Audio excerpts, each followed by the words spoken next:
Warning: the following broadcast contains strong opinions, playful antics, and controversial topics causing off-the-rails fun. Chances for being offended are higher than average for sensitive people. Viewer discretion is not advised. Live a little and have some fun.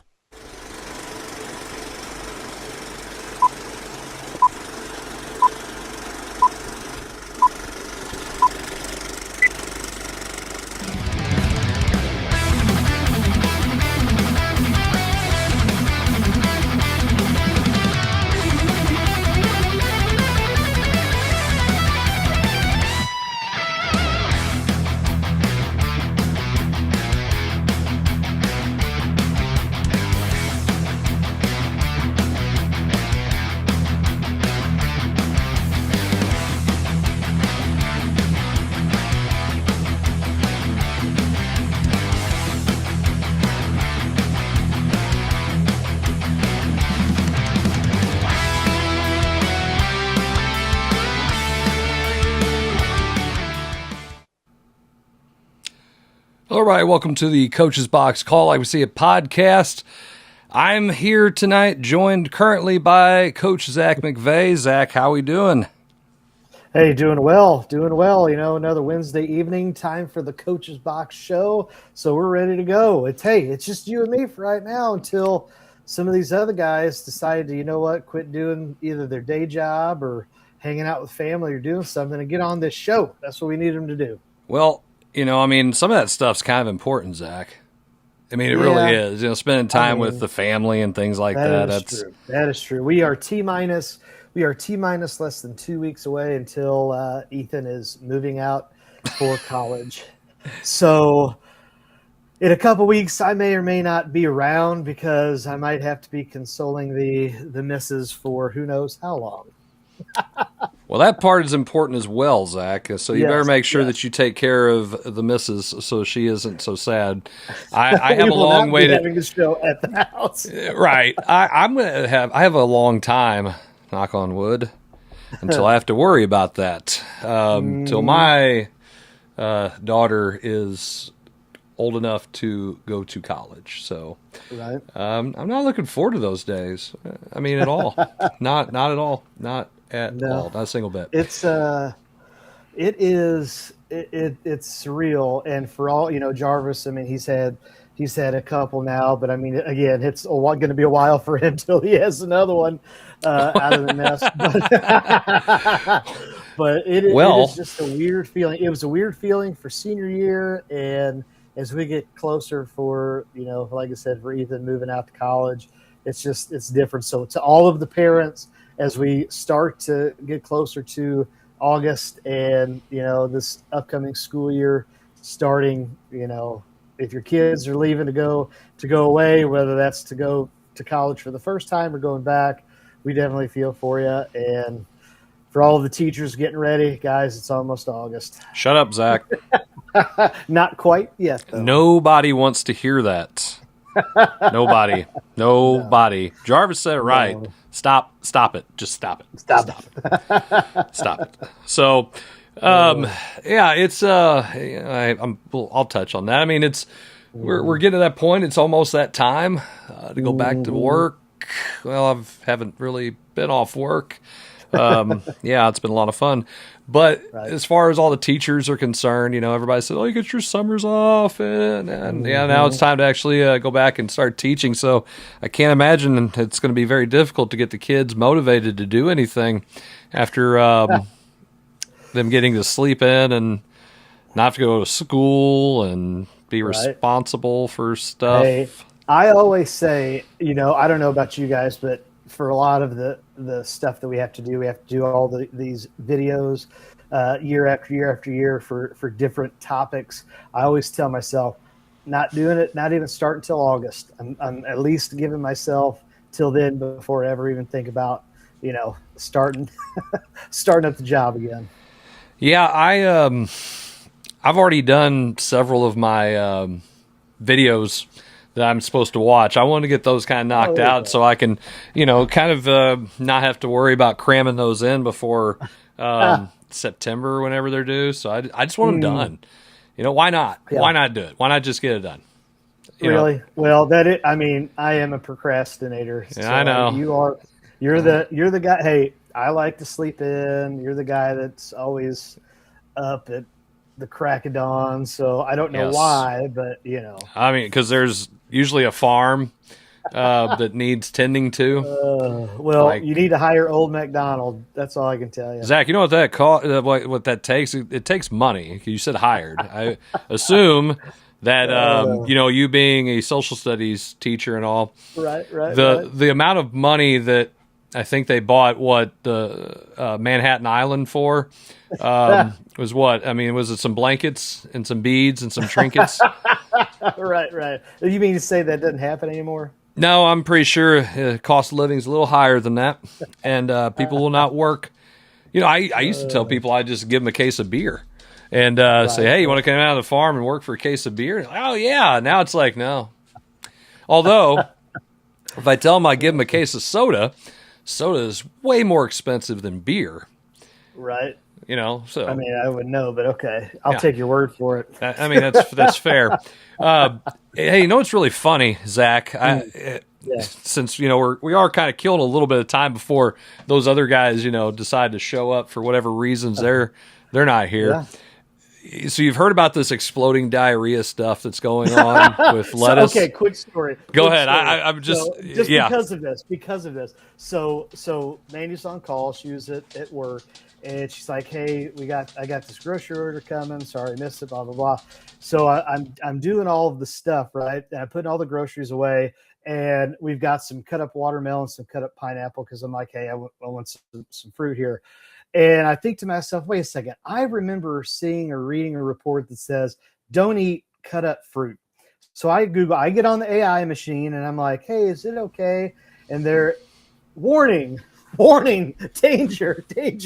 And the funny thing was, I mean, you can figure out the brand, but it said, hey, ones that's on the recall. Now it's not for the fruit, but it's for all the lettuce. I'm like, I ain't touching that with a 10-foot pole. So yeah, that got pitched quick, fast, and in a hurry. But go ahead. No, I think it's kind of interesting. Zach, I believe I have trained my entire life for this. I don't eat vegetables.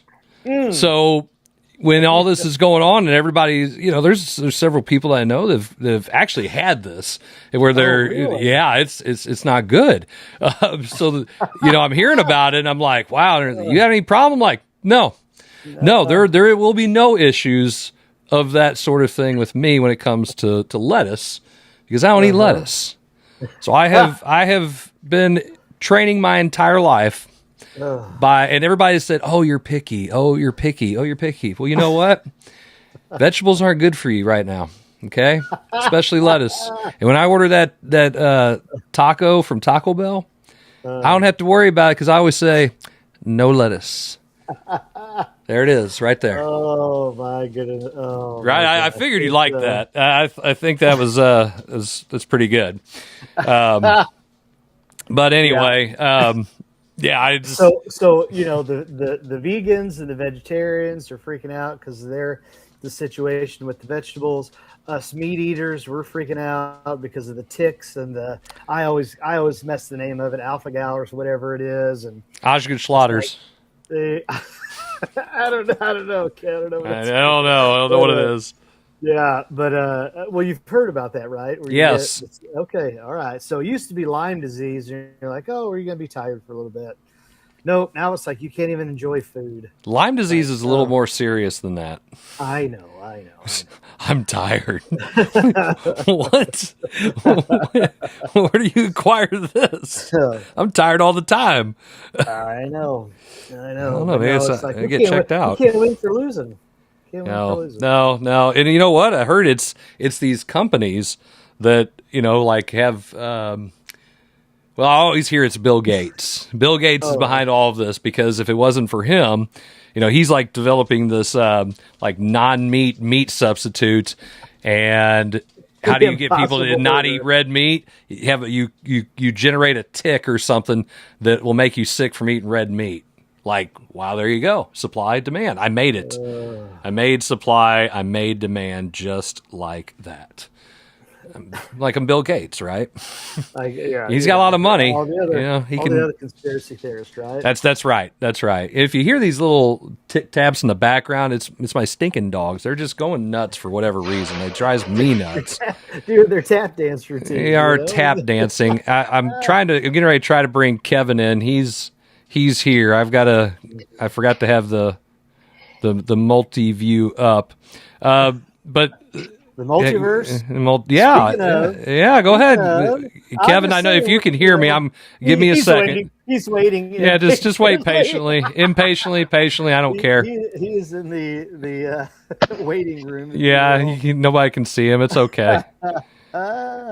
Even one sec, Kevin. I mean, yeah, but anyway, you got the Marvels. I mean, I said there, he's shaking his head. There he is. Hey, Kevin. No, we were saying we could call this I said we ought to call this the Mission Miscellaneous episode because we just Kevin, who knew when he was going to be on, and Jarvis is Jarvis, and he's on whenever he wants to be.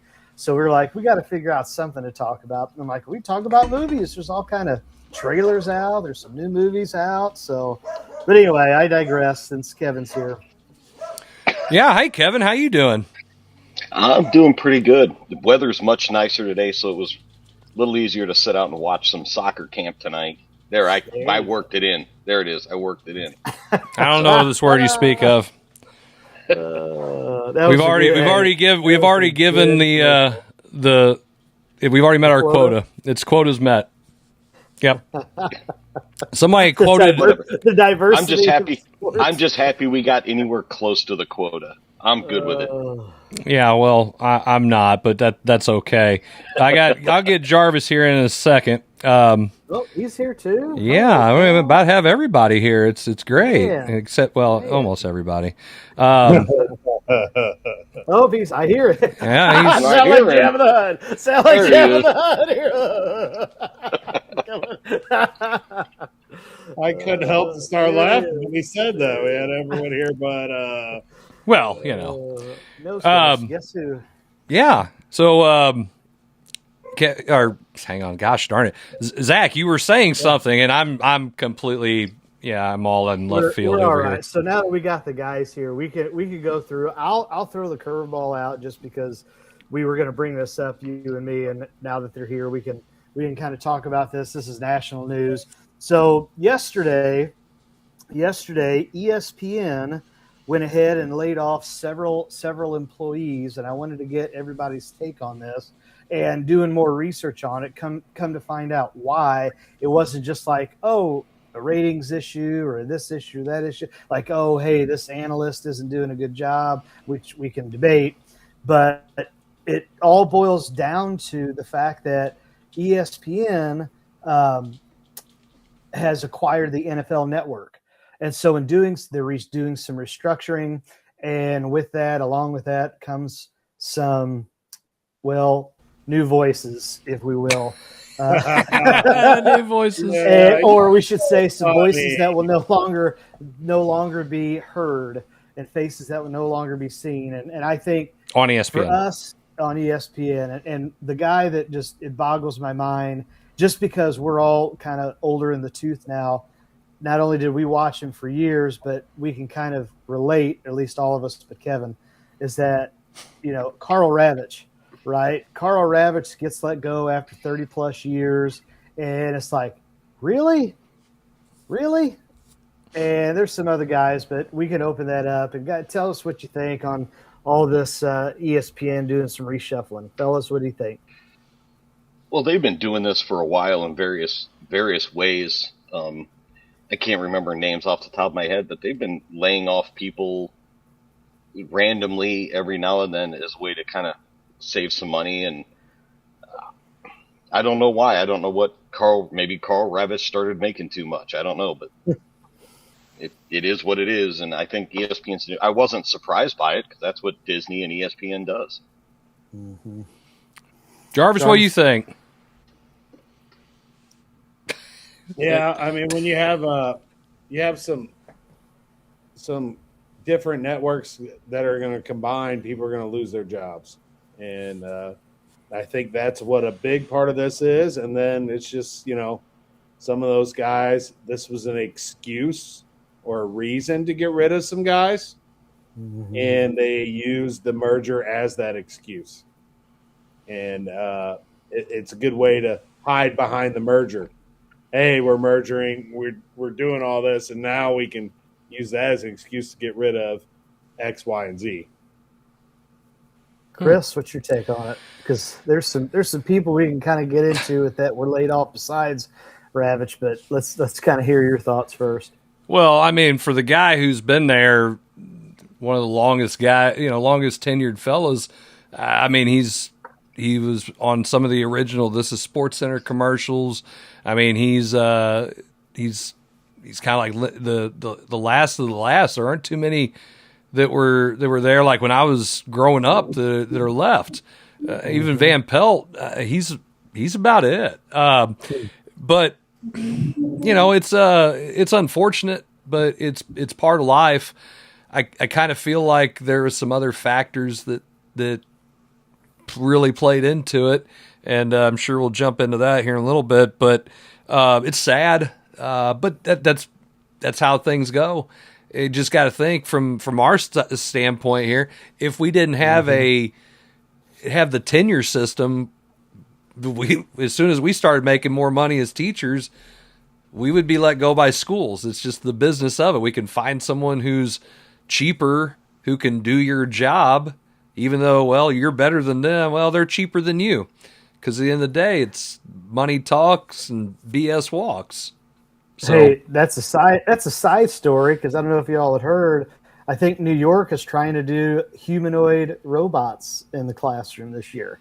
But anyway, that's for a I can't think of a worse idea than having a robot in the classroom. And some of the kids that I've dealt with in my lifetime, and how's that robot going to discipline them? And if it's not disciplining like the Terminator, it's not going to work. Yes.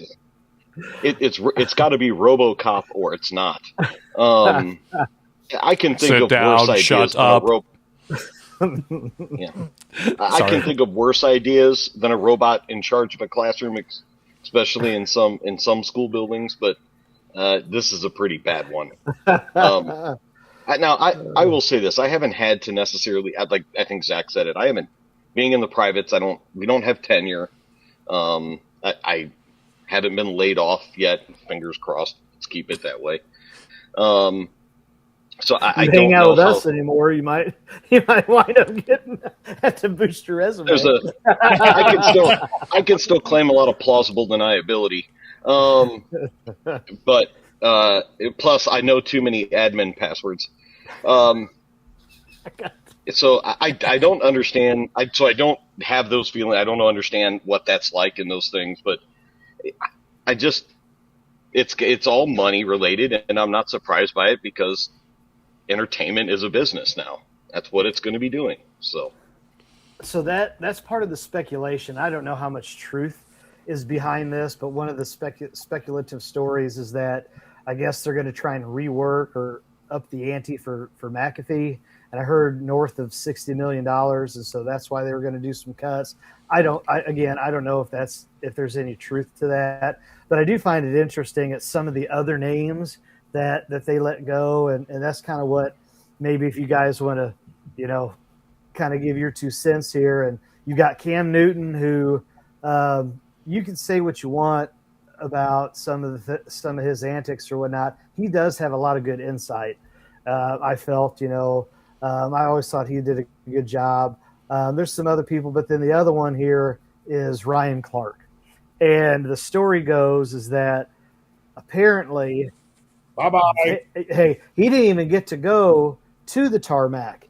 It was on the show in the ear, kind of like, hey, you need to go to the principal's office real quick. And he went to commercial, came back, and he wasn't. And you could say what you want and have your opinions on the things that he's talked about. If that's true, that is doing that guy a disservice, did him dirty. Fellas, what do you think? I want to hear Chris's take on this. I do too.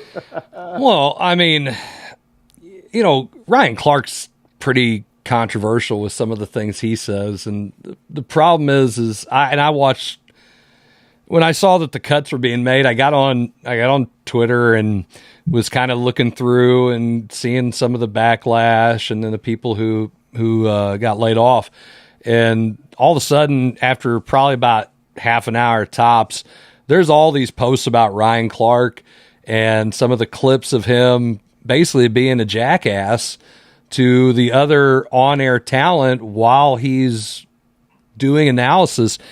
He called Pat McAfee as a kicker. He's like, he wasn't even a real football player. He said that to his face. He called, I can't remember the fella's name. While it was him and a couple other former players, this guy was just an analyst and, said, well, that's just your non-player talking.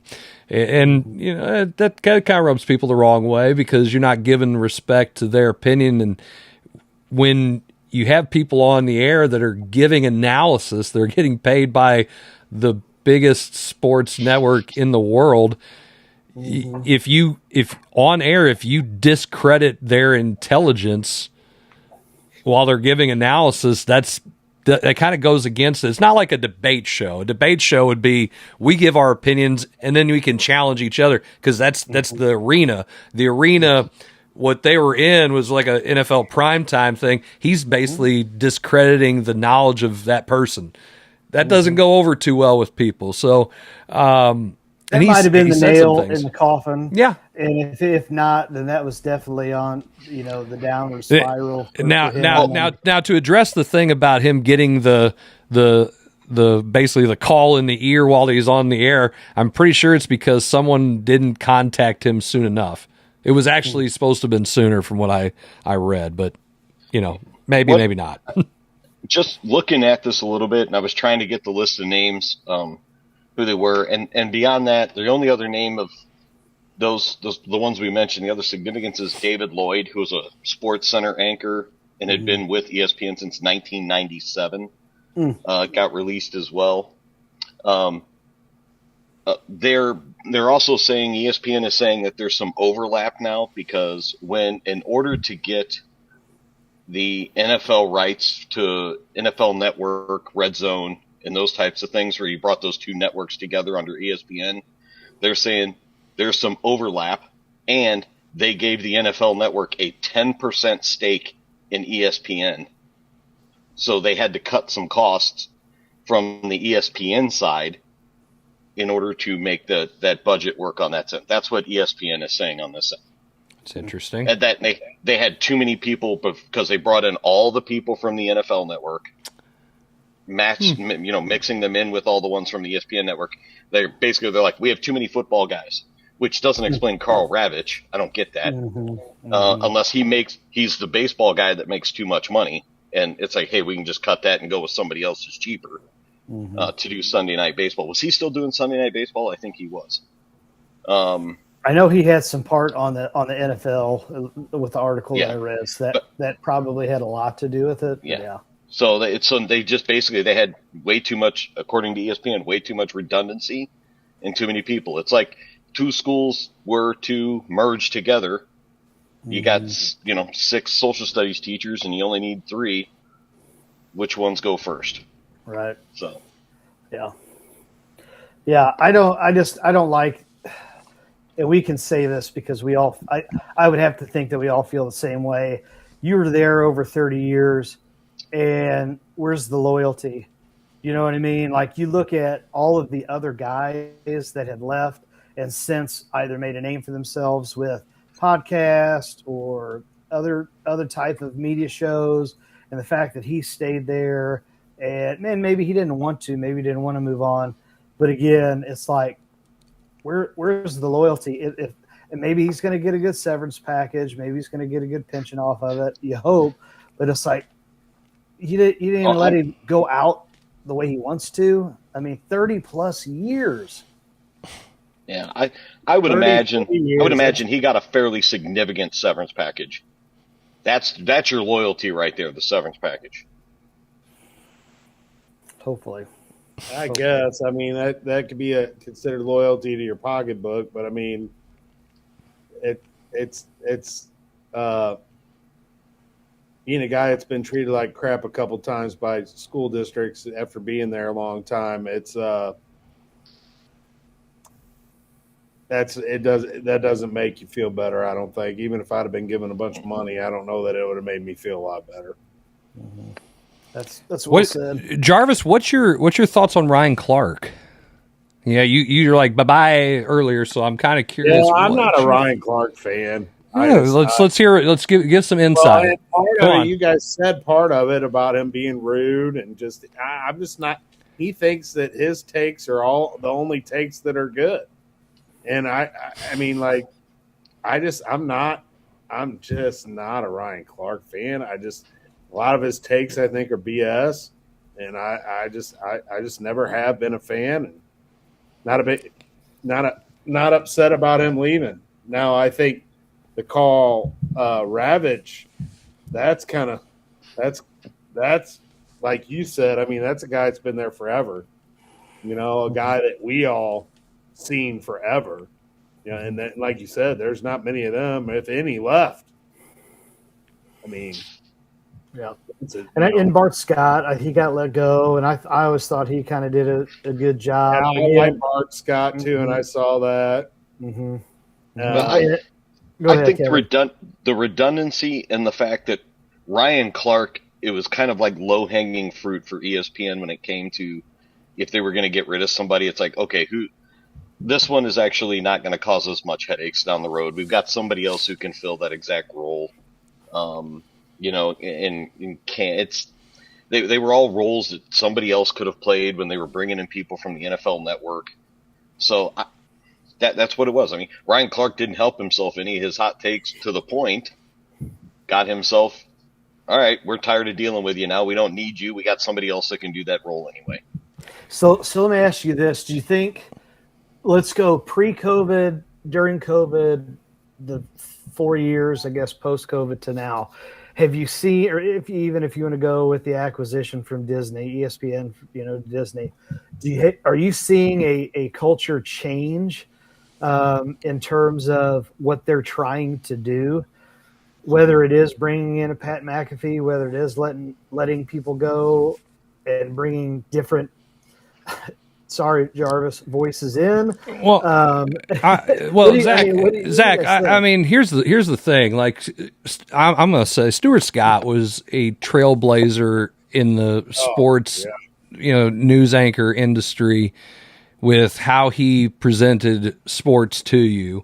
And I feel like, and I know it's entertainment is the E. It's the E in ESPN. It just seems like it's a second-rate clown show. When you turn it on, they're doing all these stupid bits. They're not funny. I'm not amused. It's not cool to watch Sports Center. It's just a bunch of people who are trying to be like the Always Say version of Stuart Scott. You're not him. You're not going to be him. Do your own thing. But stop trying to recycle it. They have all these people on there, and I get it. Some of them have personalities and stuff, but I don't know. Maybe it appeals to the younger generation. I really don't hear of younger people talking about watching Sports Center like we did. Like, hey, did you see Sports Center last night? See the top 10? Or the not top 10? That guy looked like an idiot. You know what I mean? Yeah. Like that's part of the issue is that whether it's MTV, and we can go, I guess, 15 plus years now with the advent of reality TV, it's changed. I mean, think about this. They pay McAfee, and I'm going to say this because we are literally doing the same thing as TV does. They are paying a guy and his buddies to sit around and just simply talk sports with a camera in front of a microphone. And again, this sounds where's this check at? I need some of this. We could do it much cheaper if ESPN wants to save money. There you go. But how is that entertaining for the fans? You just said it, Chris. I want to see the videos of the actual sporting events. I don't, if I want to listen to people talk, I'll listen to the radio.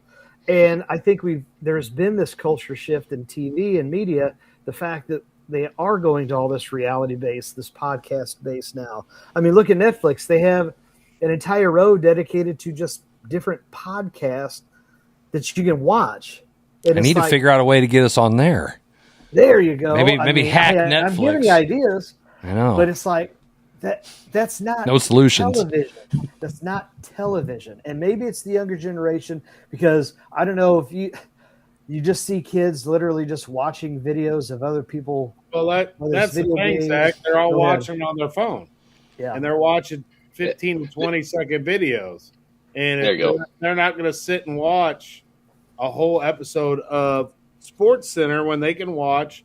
I mean, kids will talk about watching the game or whatever. They don't watch a Cardinal game. They watch the highlights. They don't watch an entire game. They just catch a reel of the highlights. A reel's 15, 30 seconds. They can get most of the game out of that, and they don't have to they can play video games or do something else. Yep. Yeah. YouTube TV, and I don't know if other ones have this thing where I'm going to join a game. All right, I'm going to watch the Cardinals game. If you want to join live, watch it from the beginning, or catch up with the highlights. We've got that.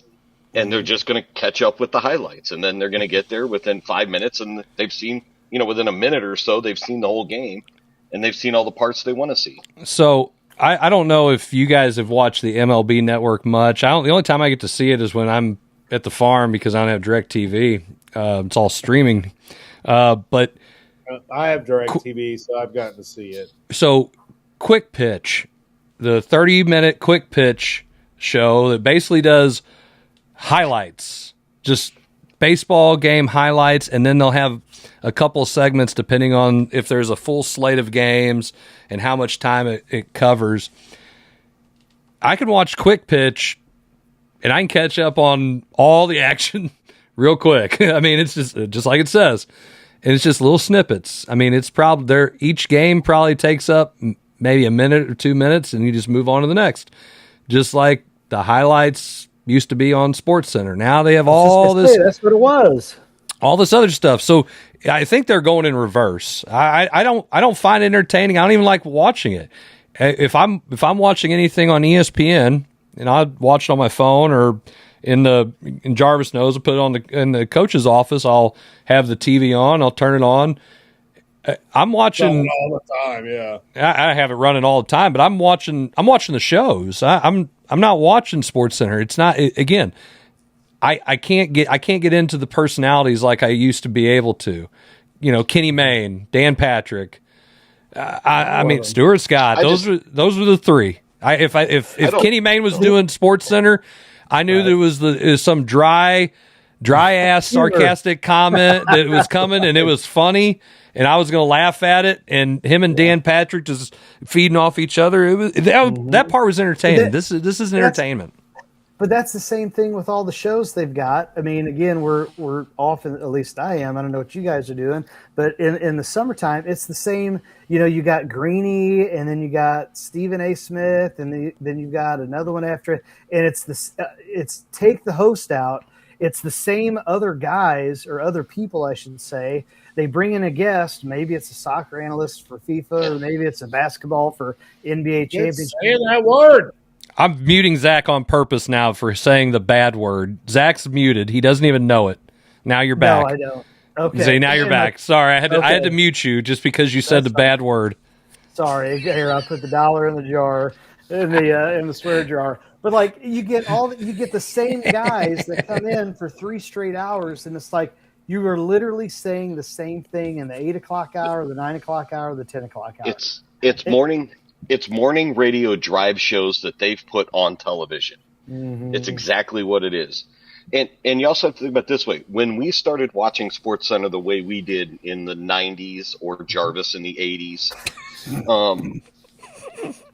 Hey, Kevin, how old are you? Because you're not much younger than me, bro. I think I'm about 4 or 5 years younger than you. I just say it's a different decade, isn't it, Kevin? It's a different decade. They had ESPN in the 80s. Yeah, they did. It started in the late 70s. I saw that. Yeah. I saw the Smithsonian exhibit on it. Was it 70s? I thought it was. I think it was the late 70s. Right. Yeah, 1979. Yes, okay. That's late 70s. It is that's generally what the late 70s. Yes. Last I checked. But that's when it came to sports, when we were watching it, ESPN was it when it came to sports, other than like the 10-minute clip on your local channels for your teams. Now they've got to compete with all their own channels when it comes to it. So now all of your college football highlights aren't just on SportsCenter. They're now on the SEC network or the Big Ten network or FS1 or FS2 or the Ocho, all the ESPN channels. They're doing so. They have to find ways. They're trying to sustain all of these channels now to get people to go to to that particular channel over another one. So if it was just ESPN still, I bet it would be very similar to the way it used to be. It's just they've oversaturated the market on sports streaming networks, and there's no way that one can outdo the other than to specialize in acting like idiots, racing, Big Ten. They've got the tennis network, the golf network, all those things. So I think that's just the path that's been created in television the last 20 years. Well, I mean, ESPN SportsCenter sucks now. So anyway, go ahead. Well, you know what, Jarvis, on that note, I think we put a nice little bow on it. It is unfortunate that people lose their jobs, but it's just the way it is when companies need to spend money on other things. So CEOs need a new voice. That's right. All right, and we'll take this opportunity to take our first commercial break. When we come back, we're going to be talking about the Missouri State High School Activities Association and the championship factor and how that's going to factor in to high school basketball and other sports next year. You're watching the Coach's Box.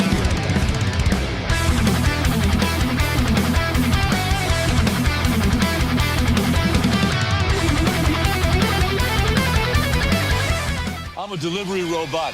And this burrito, it ain't gonna deliver itself. Incoming.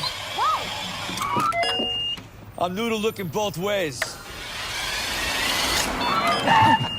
Hey, I'm working here, all right? Go on, little guy. Uh-oh. Andiamo! And if you don't have the right auto coverage, you'll be paying for this yourself. Switch to Allstate, and you can save hundreds. Hey, Jules, you still dating that slot machine? Mayhem is everywhere. Are you in good hands?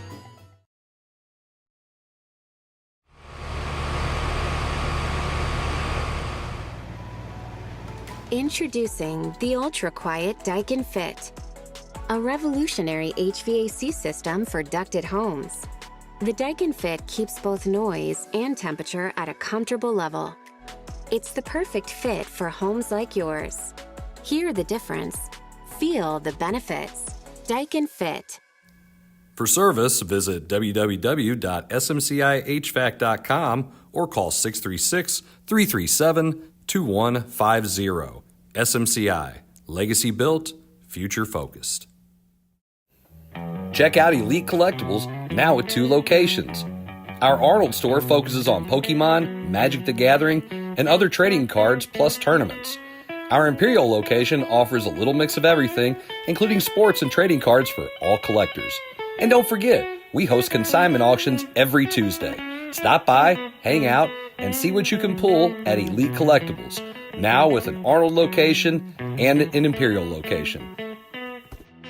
If you love sports at every level, there's only one place to be. Gateway Sports covers it all. Preps, college, and the pros. Real coverage, real voices, real passion for the game. From live shows to podcasts, Gateway Sports connects the region like nobody else. Proudly powered by First Form and Recalibrate.com. Visit gatewaysports.net. Every level, one gateway.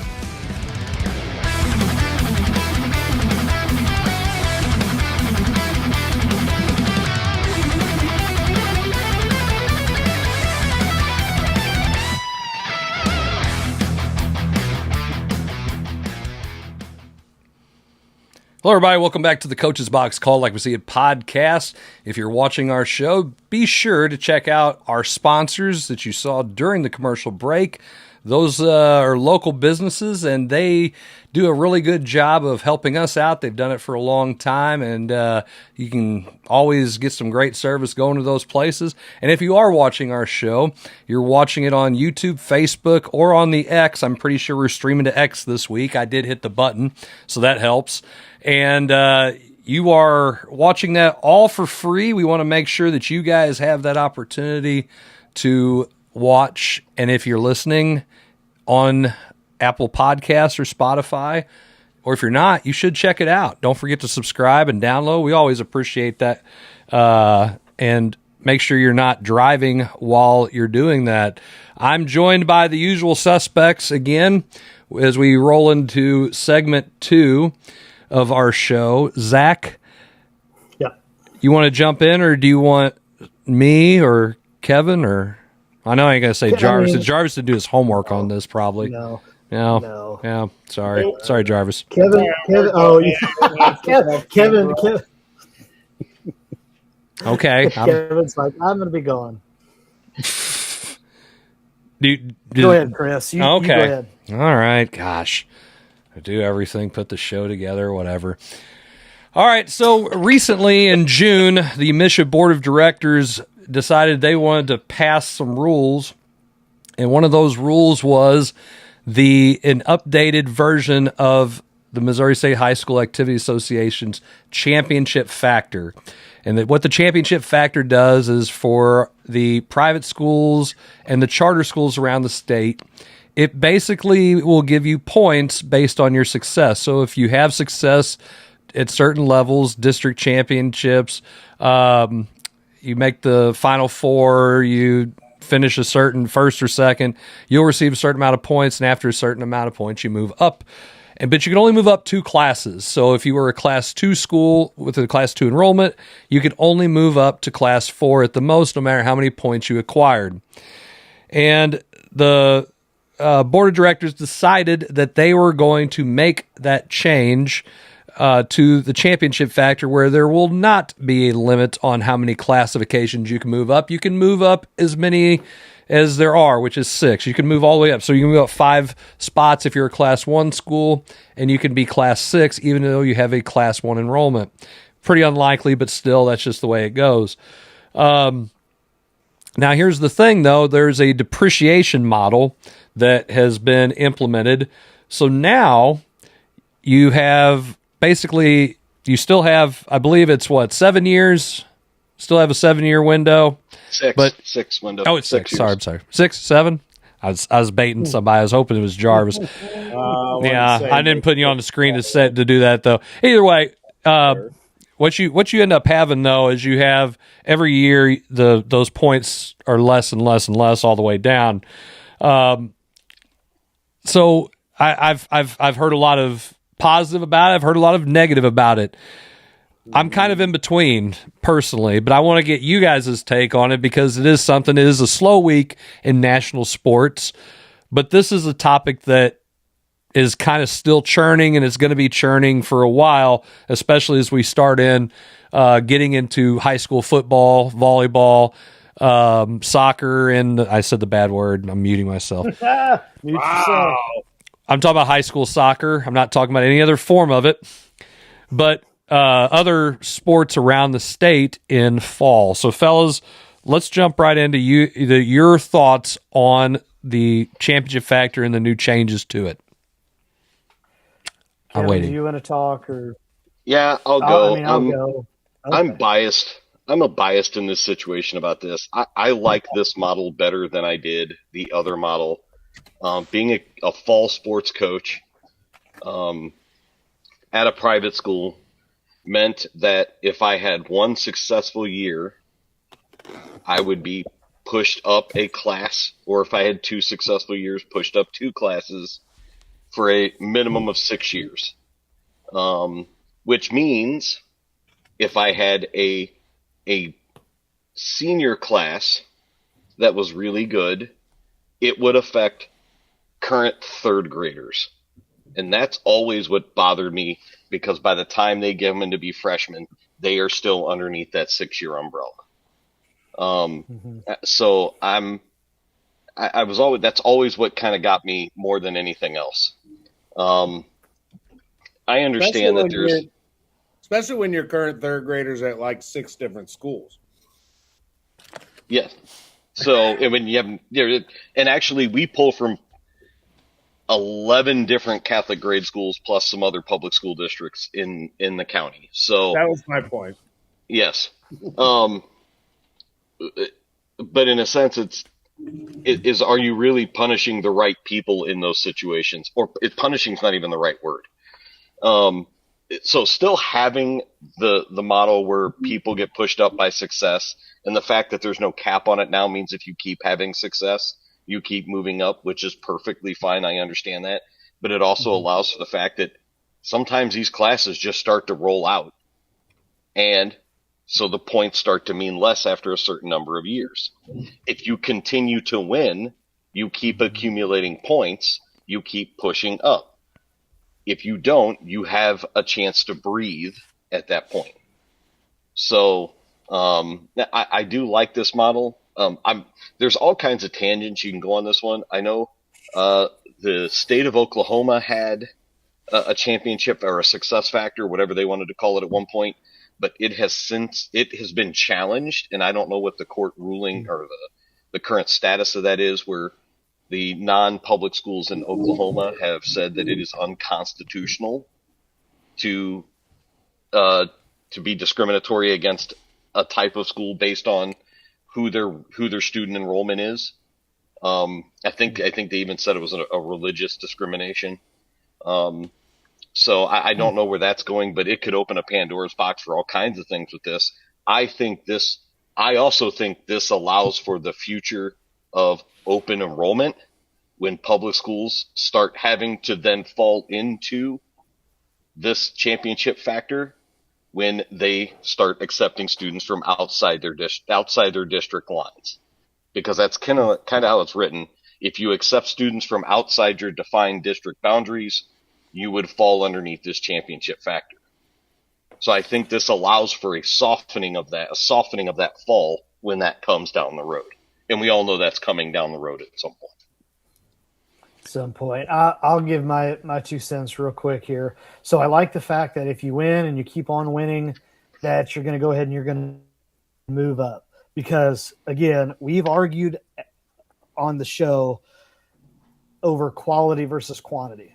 Okay. And yeah, we have. You all disagree. You all disagree, but I'm going to say quality over quantity is going to win all of the time.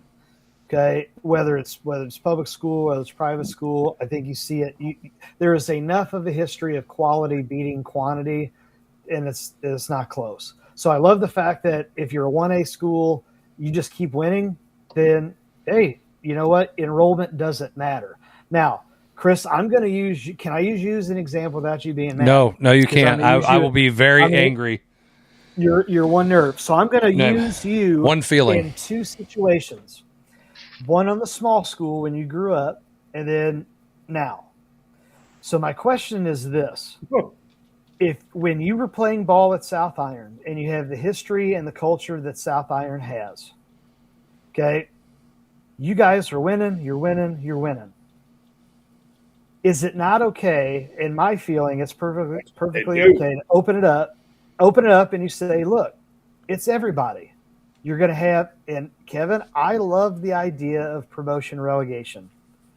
You win, you move up. You don't win, you move down. Because at the end of the day, it's about competing.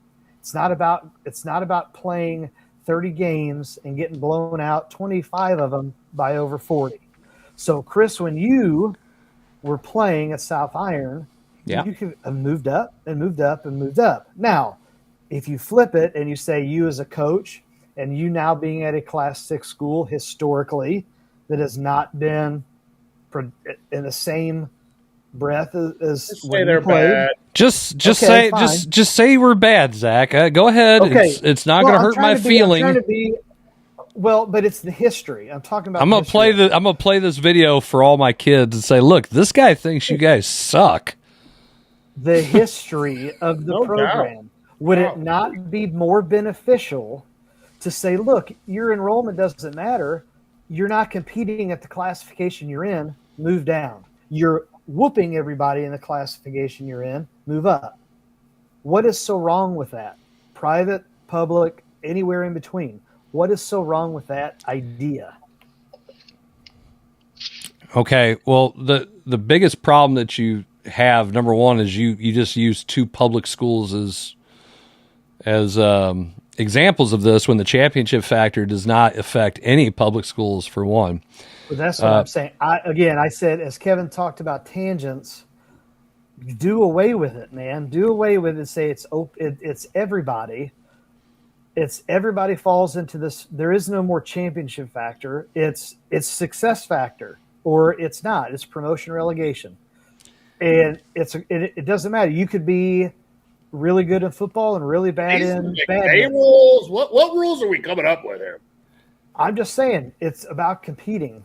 I get the idea, because Jarvis, you're going to say, hey, all of these kids are pulling from different districts and all of that, but there's still public schools that whoop everybody's rear end, and why aren't they moving up as well?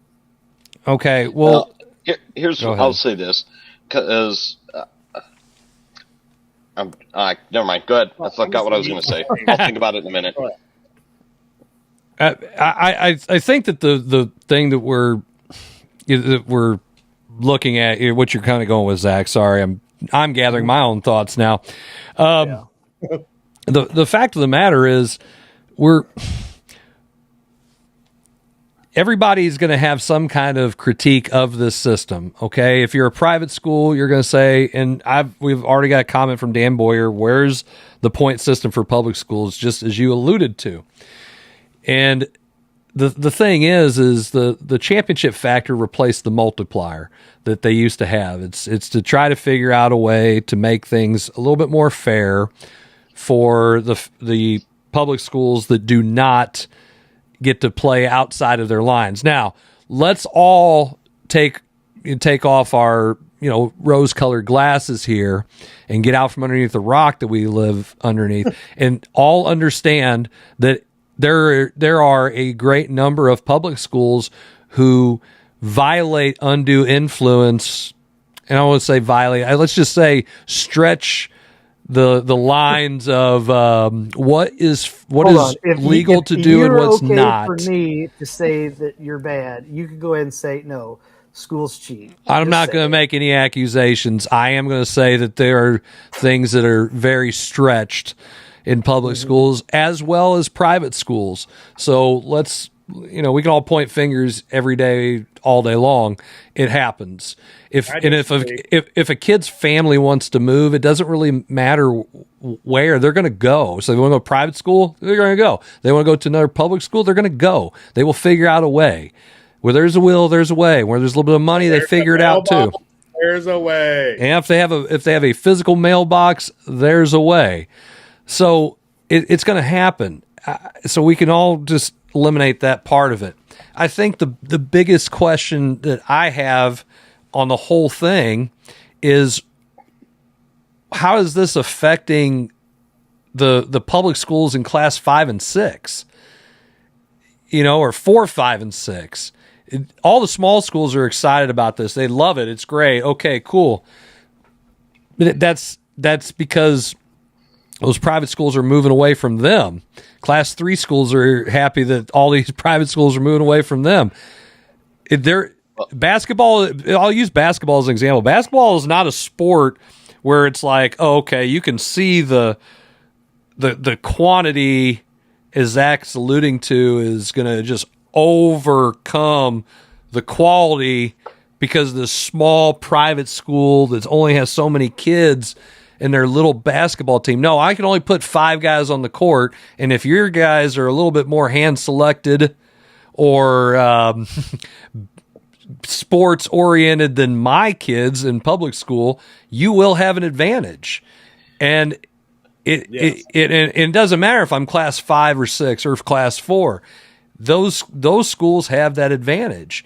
And is we keep dumping everybody up, say, okay, there's no ceiling. So now use Principia. They are the lightning rod of this conversation. they're going to move up. They're going to keep moving up as they keep winning, and they're going to keep winning because they have a great system in place. Coach Blossom and his staff and that school has a great system in place. Okay, they're going to end up in Class 6. How's that going to benefit me? And I'll use me because I'm Class 6. How's that going to benefit Seckman? How's that going to benefit Lindbergh? What do we get? Oh, what happens if they keep winning? There's nowhere else to go. And that's why I think you're looking at, with this championship factor, you're only looking at half of an equation.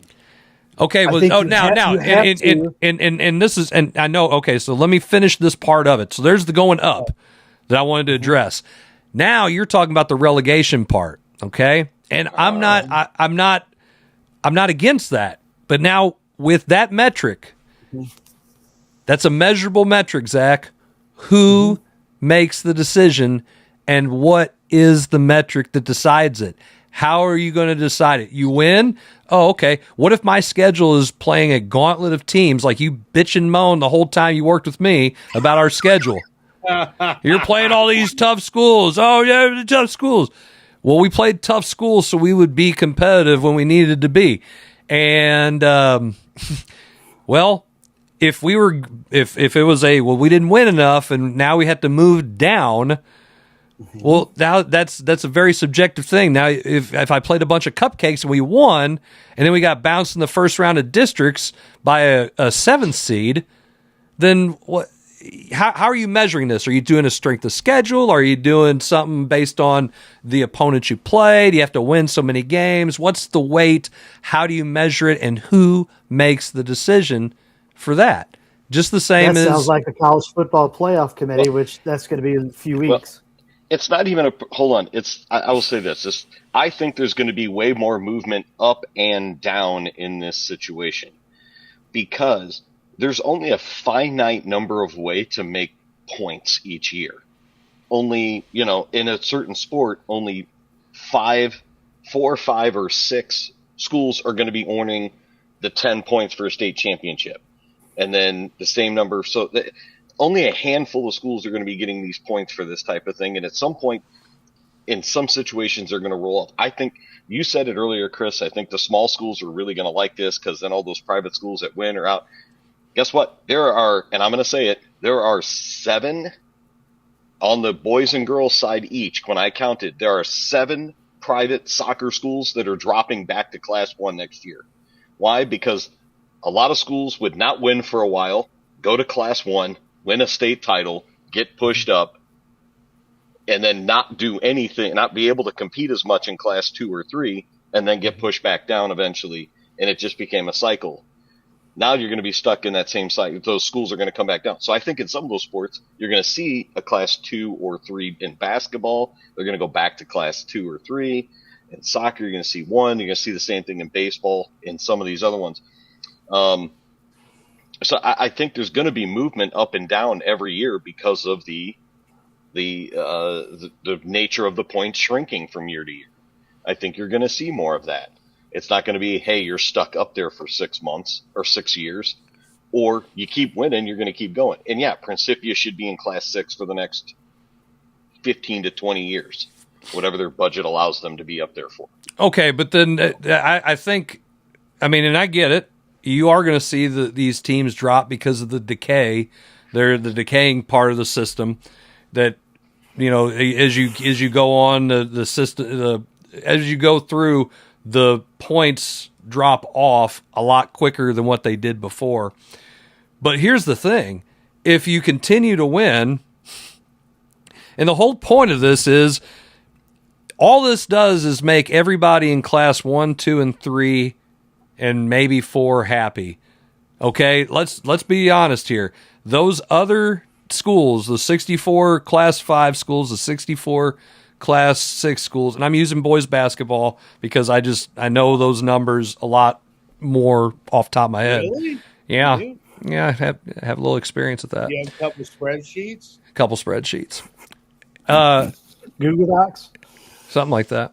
Actually, Google Sheets, Zach. All right, get with the times. It's not Excel. Google Sheets, not Google Docs. Docs is for typing. So I think the thing that we're looking at here is it benefits these smaller schools, but what about, and I'm not saying it's because it's me, like, oh, great. I've had Carter Ritter in my district and Slew in my district, and I'm going to have, I had expected to have Vianney in my district. I mean, hell, there's a good chance I could just have Principi in our district, and let's just go ahead and have the full, all right, who's getting the fifth seed in the district talk, because that's probably what's going to happen. Sorry for you. Huh?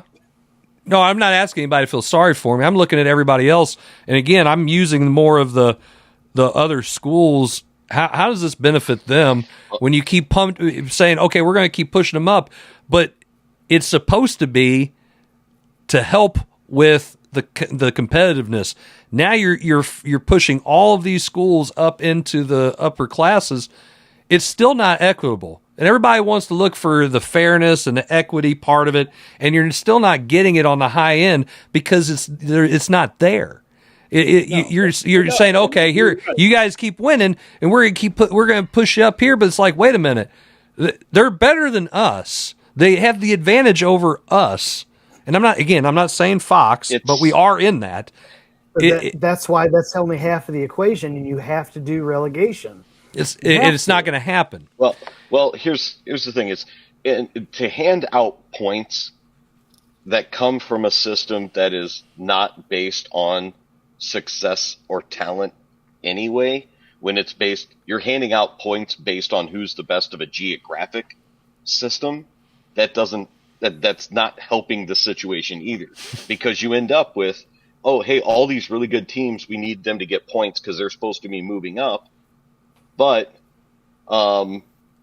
if you're sticking Prince, Slew, Ritter, and Lift for Life all in the same district, 3 of them aren't getting any points whatsoever, which means it's not helping the trueness of the system to really get the better teams to the top class. So I mean, until they address that, you can't hand out points out of a system that's based on a stretch of a rubber band. You have to really look at it. Who are the best 64 teams? Let's get 8 even districts and go from there. And I realize that's tough to do with travel, but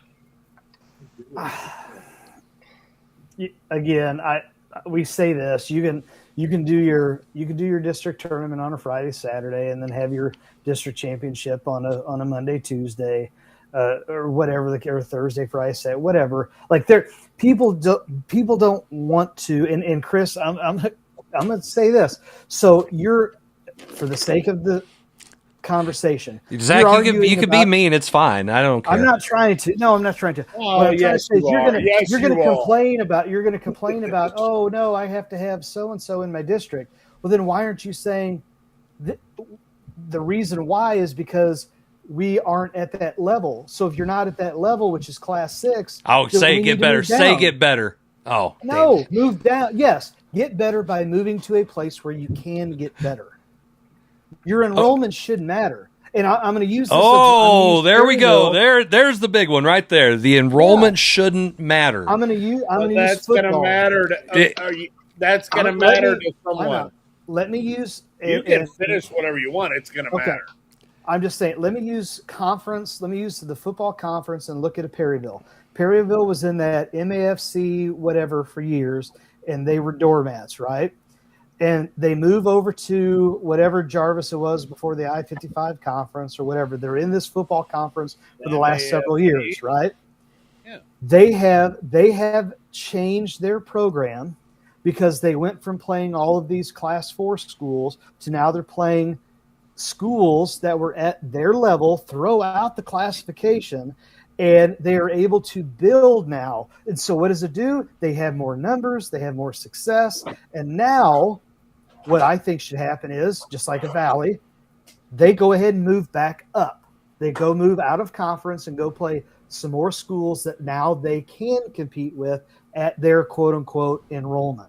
And you do that by getting rid of conferences, and you say, here's your classification. Their enrollment's bigger than all them schools. I know. That's what I'm saying. Oh, but so they have done what they needed to okay. do. So then again, we're okay, Zach. So you want to say that, and then we want to have those schools that we're not talking about enrollment. So you get relegated to a class 3 whatever they are, and you go down there and then you beat the hell out of all those schools because you're bigger than them. And my kids, I'm pulling my quantity is better than your quantity but we're not looking at that because enrollment doesn't matter. But I have more kids. Okay, but I'm being. You said it. You said before it is about quantity, and now all of a sudden my quantity is better than your quality and quantity. So now I'm kicking the piss out of you. So I'm going to do that for a little bit, and all of us feel good about ourselves, and then we get bumped back up. So how's that again? Wait. Relegation. How is that fair to those other schools? You just got rid of the private schools. You did that. Boat. Okay, so there we go. Everybody's in the same. Again, you're looking at. And how do you measure it? And how do you measure it? Well, that's something that I think. There you go. You're telling me, Zach, that all the schools, like all your Class 4 schools, like Herky, I'm going to try to say your average or below average Class 4 schools. Mm-hmm. So I threw Herky out there. Okay. And I don't know, DeSoto. Mm-hmm. What other Class 4 schools aren't very good? Mm-hmm. Are we talking about football? Oh, I'm talking about basketball. DeSoto's Class 5. Whatever sport. Just throw out whatever sport you want. It doesn't matter. Just okay, fine. Class 5. I don't care, Chris. So you come down. So we're gonna regulate Fox down to Class 4. Regulator. And then they just run the table. But they're not. Why do you think they're going to run the table? They're a 5-win team. Can you shut up for a second? Let someone else get a point in. Sorry. Triggered. I'm not triggered. I'm just saying the guys can't shut up. This is what got Ravage fired. Ryan Clark. Fox comes down, and they went out or whatever. What has all the football schools down in Jefferson County said about Fox and Seckman coming and joining their conference? Schools are too big. Schools are too big. So you're telling me, Zach, they're going to be okay with them regulating and all these sports and coming down and playing them? They're not. No. You can sit there and say, you're telling me you'd be okay with Fox getting regulated all the way down to the size of R7 and playing R7 and they whoop R7's ass and you'd be okay with that? I'm saying I'd rather play a struggling Fox basketball team. Why we got to pick on Fox? I'm just saying, over than Valley Catholic, who's a perennial powerhouse. What's going to be more beneficial to my program as a coach? What's going to get me more kids interested? Losing by 80. Never competed with Valley Catholic. They have. School A, School B. I'm just you insert whatever you want. Zach, I see what you're saying. In football and Fox would crush R7 in football. You can't say that again. Yes, I can say that. No. Why? Tell me why. A 0-win Class 5 school. They weren't a zero. Jarvis. I'm using just an example. You said 0-win.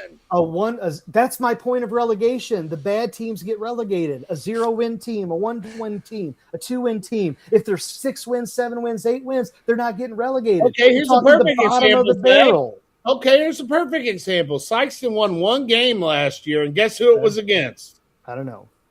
Crystal City. And guess what the score was? 60-something to, I think, 0.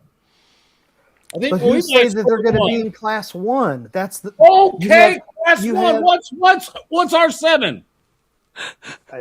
Class 2, I guess. Oh, okay. So 6-2. They are 4-1. What's the difference there? I'm not understanding. Oh, wait a minute. It's a bigger difference for 6-2. Talking about classification? Numbers. Yes. You're talking about Fox going down to play a Class 2 Jefferson would be the same as a Class 4 Sykeston going to play. And I'm saying bad is bad and good is good. You're putting all the good schools together to compete, and you put all the bad schools together to compete. And it's, again, to use the phrase that Chris said, equitable. You can't say size doesn't matter. You can't. We've had this argument. Well, listen. The easy solution to this is you cannot have Class 6 schools the size of 2,000 students competing with Class 1 schools on the regular. It just can't happen. Or Class 2 or Class 3. But can I finish, please? You just yelled at Zach. Now let me. He just left. Go ahead. What Cap. I'm saying is, you then have your like a big and a small, like A and B, whatever it would be, and then you just say you can be within these 3 divisions based on your class size, 4, 5, or 6. If you're a bad Class 6 school, you can go to 5 or 4, not drop all the way to 3, 2, or 1, and then go that other way. If somebody in 3, 2, or 1 wants to go up to 4, 5, or 6, I think there should be some sort of an appeal process for that, in which you could do that if you wanted to. So we need to take a commercial break, and when we come back, we're gonna go back into this, because this has been, it's been pretty lively conversation we've had here. By the way, I just looked it up. There were 2 winless football teams in Class 5, Zach, for any future examples: Waynesville and the Grandview, Kansas City side. Wow. So when you use your Class 5 winless football teams, there's 2 schools specifically you can use moving forward. Well, there you go, Zach. Now you can write that down and make some notes, and then you can present it in your closing argument. When we come back, we'll have our third segment of the Coach's Box. Maybe you're still watching. I don't know. You should be. It's been pretty wild and entertaining. We'll be right back.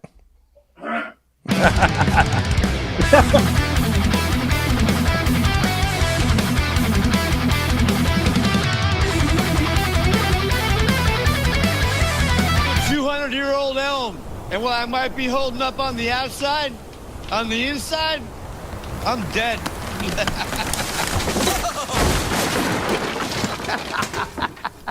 Oh man, it feels good to just let go. And if you don't have the right home coverage, well, this could break your bank. Switch to Allstate, and you can save hundreds. Put it on my tab. I'll show myself. Mayhem is everywhere. Are you in good hands?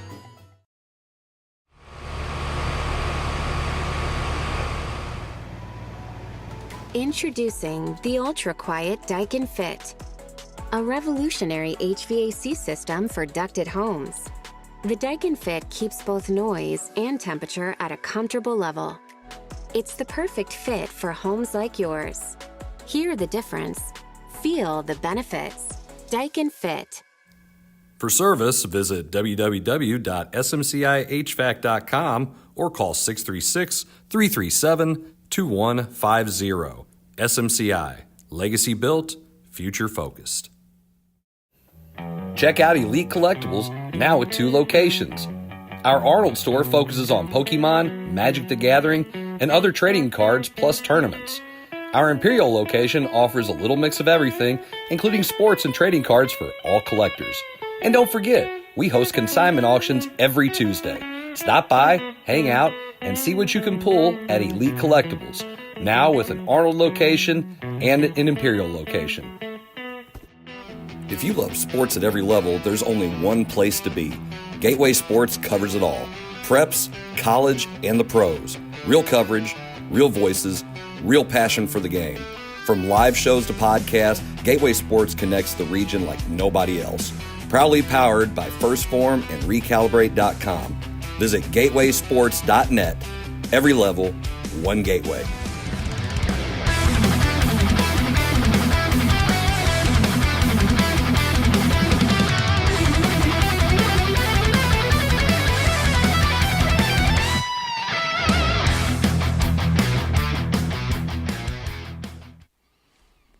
Hello, everybody. Welcome back to the Coach's Box Call Like See It podcast. This is episode 268, I believe, and from what the graphic told me.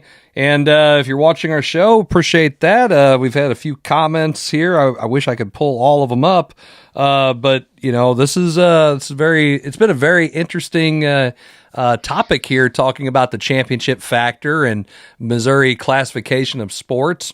And since we all are invested in this as coaches, we all have an opinion, and we've have people in the public schools and the private schools that watch our show and currently are on this show. So it definitely makes for some interesting conversation. Some that have been both public and private and public again. So, this is true. Yeah. Back to being public. If you missed our last segment, you can go back and check it out on YouTube. You can watch it on Facebook. You can watch it on X. You probably missed us doing some lively arguing, but the championship factor is, they've implemented this rule to try to make things equal for private school or for public schools in dealing with private schools. But then also the rules being changed, maybe not to punish private schools as much. And our conversation kind of got a little derailed into, well, how does this? Rails? Yeah, a little bit. How is this fair? For not only the public schools, how is this fair for the private schools, and how do you keep making things equal and the same when realistically there's no great way of doing it? No matter what decision is made, somebody is always going to be upset with how things are done, or whatever system is in place. Somebody is going to be against it. I think personally, my biggest problem is the system that we have in place is a regional. Everything is based for regional state tournament play. It is not an updated system. And since we haven't had mass consolidation in 50 plus years now, we've got a bunch of small schools. There's a big disparity in school sizes. So whenever we get to this point, and we have some of these schools that have really grown in size in the last 20 years, that they weren't, say, class 5 and 6 schools, and now they are. That has really changed the dynamic of how everything across the state is shaped when it comes to sports. I personally have been throwing this out there anytime I can, and by God, if it's the one thing I'm going to try to do is get it out there to enough people. I truly believe Missouri, if they're not going to consolidate their schools, which I know that's nobody wants that who's in small schools, and that's a bigger controversial topic than what we're talking about. Segment 1, Chris. See segment 1. Okay. Either way, that's going to be a hard sell for everybody to push through. Trust me, there'll be politicians who lose their job probably if that happens. We need an open division in Missouri high school sports. And that way, the top 16 teams who are that damn elite, who continuously win, who are pushing everybody else, most of them will be private schools. Sorry, just the way it is. They're up there. And then everybody else is in class 1 through 5.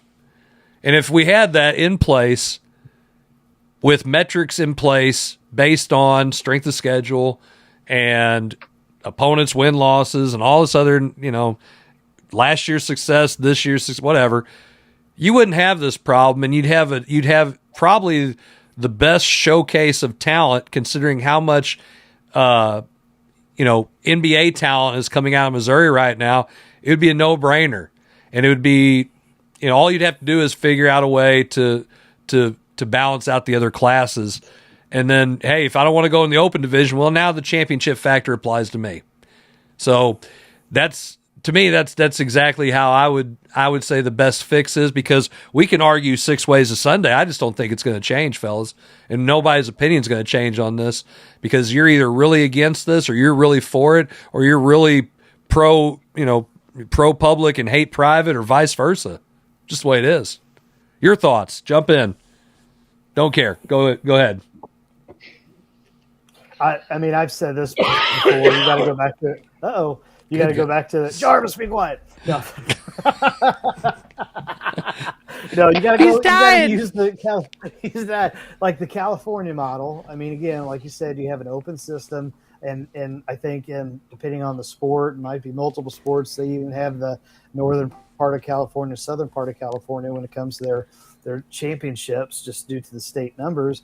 But I think that's what needs to happen. I think you need to declare public or private, because again, if you want to go compete and if you want to say, hey, I'm the best program in the state, then I think you need to go do that. I always thought it would have been pretty cool after, like literally the next day after the Final Four games, if you had a short tournament that was the best of the best in the state, all of the champions, playing against each other, maybe 3, 4, 5, and 6, or however you want to call it, have a short little tournament to see who's the best in the state.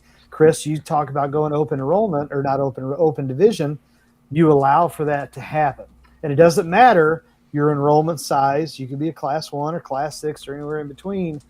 If you're like, hey, we got the dudes, then let's do it. You guys, Kevin, Jarvis, you guys are quiet. What's your thoughts? I'm trying to find. Go ahead, Jason. No, I said go ahead, Kevin. All right. All the different ways that this could go, and I know that, and Chris mentioned it earlier, whether you're pro-public and anti-private, and your pro has to be a public-private split, which I think is the worst idea in the world. Because I think it opens Pandora's box into other things. But there is no really good way of doing this. I just think that you're trying to put a square peg in a round hole when it comes to, like I said earlier, putting success points based on something that is not success set up. So if you're putting districts together that you have to win the district to get points, it doesn't seem to mesh out that way. I don't know what the best way to do this is. I do tend to lean toward Chris's idea of an open division. And I think that in many sports that you can pick out 16 to 20 schools that are probably the top in that one. You could even go bigger if you wanted to try to get into it. There's not a good answer to this. I don't know what the best answer to it is. This is better than the previous one, which was better than the previous one. So I'll say they're moving in a right direction. I just don't know if it's a direction that can continue moving in that way. I'll agree with Kevin. I think the open section that Chris was talking about would be great. I think whatever they decide to do, go the exact opposite of what Zach McVay wants. Because every idea that dude comes up with sucks. Whatever. Hey, you know what? You always eventually come around anyway, and you always say, you know what? Hey, I can't believe I'm going to say it. I will say you did well. You married upright because you got that pool, you got that nice house and everything. But with this championship factor, I think they need to have that class. They need to have that class so the Vashons and all these schools, and notice I didn't name a private school. You guys all think I hate private schools. I don't. I named a public private school. Vashon and all those schools. They can compete in their own class. I mean, I would go watch those games. I mean, seriously. I mean, they need to be up there competing against those and leave us poor little, public schools that can't afford to do nothing. We get the kids that come, we don't recruit or nothing, For that one public school who doesn't. Ain't nobody coming to my school because Coach Jay's coaching them, Coach Jarvis. So you got to do what you got to do. Well, I mean, we're all looking at this from a basketball standpoint. Think about how that would change things in volleyball. Think about how it would change things in soccer. Think about how it would change things in football if you had an open division at the top where all these schools could go to. And, you talk about promotion relegation from that standpoint. Yeah, you'd get promoted, and that's just the way it is. And it would have to be something that would be done earlier in the MSHSAA calendar, because we all know that they wait until the second or third week of, let's just say, basketball season to get your class and district assignments. So this would have to be something that they would have to figure out a lot earlier than probably even that. You could do it at the end, literally at the end of the season. You have AI. I mean, good grief. It's put in. Zach, hang on. Now you can figure out the you can figure out the thing for the open division, but what you can't do is you can't do class and district assignments until you know if some of these schools have a program or don't have a program. Or I hate saying it, these charter schools out in Kansas City that pop up out of nowhere. One year they have a program, and next year they don't. 1 week they do, next week we never have those in St. Louis. Well, and then you got and I gotta say it too. You got girls basketball in Southeast Missouri. Will they have a team? Won't they have a team? I don't know. Okay, are they co-oping? Are they not? My answer to that, Chris, is again, if you're going to sit here and say you're going to box the number in, I'm just going to make it an even number and say 50 schools. Put in whatever number you want. For what? This is it. Whatever sport. Again, you're talking sports. Hey, in girls basketball, this classification has this. These are the schools that are going to be in it.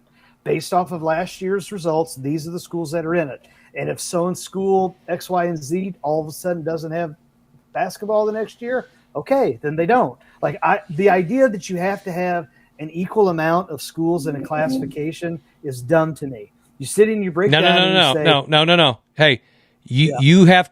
It's not just about the class. It's about the district. You sat there for how many years and said that it was stupid that there were 3 girls basketball teams that had a chance to go to the Final Four in Class 1. You said that Oran, Delta, and Scott County Central, that was stupid.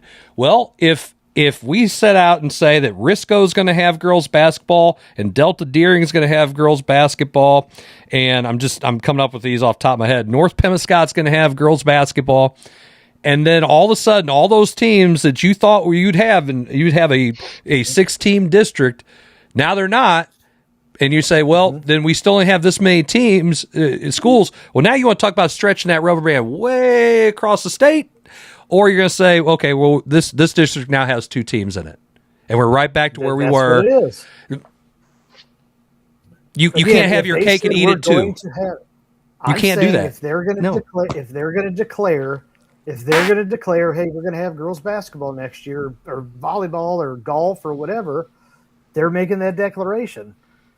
And then you have your class. Again, it's based off of last year's results. Oh, does everyone that makes the declaration, they stick to it, and everyone follows through? And Zach, I kind of get what you're saying, Zach. It's but the end of it is then you can't start complaining about the fact that there's only 2 teams in a district. That I can't believe that they get a chance to win a district because there's 2, because the other schools don't have girls that want to play basketball or whatever sport that might be. It happens in softball constantly. You get a week into the softball season and you find out that 3 teams on your schedule all of a sudden don't have enough kids to play softball. So now, do you think, or you do a last minute co-op and things like that? Let me ask you this. Do you think maybe the girls look at it and they'll say, look at who we're playing. I don't want to lose by 80 every night, so I'm not going to play. But if I've got a schedule that I know I can compete with, maybe that coach can say, hey, look, we're going to compete in all of these games. We're not going to lose by 80 half of the time or 3/4 of the time, which goes back to, again, throw out conferences, throw out districts, you have your state, and you say your promotion relegation. And that's how you build your, again, put it in an algorithm, put your schedule, and say, there you go. Algorithm. Zach, you can't even spell algorithm. Put it in sheets. Chris. No. Randomize the sheets, Chris. Yeah. Oh my God, this is. Listen, you can make a Google form out of that. How are you not? Okay, explain to me, Chris. Fine, I'm gonna be mean. I've been doing it. Explain to me why putting Troy Buchanan on your schedule was beneficial to you. Because I needed a game. Instead, when you could have had a class 3 or 4 school or somebody that was struggling, and you could have had another win, or at least a competitive game. Yeah, but if we lose to them, this is Chris's argument. If we lose to them, that looks bad. You're already bad. How's it going to look bad? You're already bad. That's my point. We'd rather lose. Bad. It'd be better to lose a close game to a Class 6 school. No, it's Okay. not close. Okay. No, I'll use Troy because they whipped the piss out of us. Okay, Yeah, we drove up to Troy and we got whipped. Now our JV did win the game, so that was a plus. But our varsity did get whipped. I'm pretty sure that they were there in body, but not in spirit during that game. The spirit was not there. The flesh was there. The spirit was not willing. Zach, it might have had something to do with that pregame speech, but I don't know. I don't even remember what the pregame speech was. I don't either. I was just throwing crap, see if it'd stick. Oh, well. So I don't know what happened to Kevin. So if we're looking at this from this standpoint, where you're saying, okay, would I rather play? Why would I play Troy? I'll use them for example. A class 5 or 6 school. We're a class 6 school. I don't want to lose. If you got to pick, because okay, I'm gonna let you decide, Zach. Am I losing the game between Troy and insert class 1, 2, or 3 school? Yes or no? I'm losing it. I'm losing that game. Is what you're getting at, right? You're losing to Troy. You're going to compete against a class 1, 2, or 3. Okay, school. I'm asking what's the outcome? You can't guarantee that. Give me the outcome. I guarantee you're not going to lose by 80.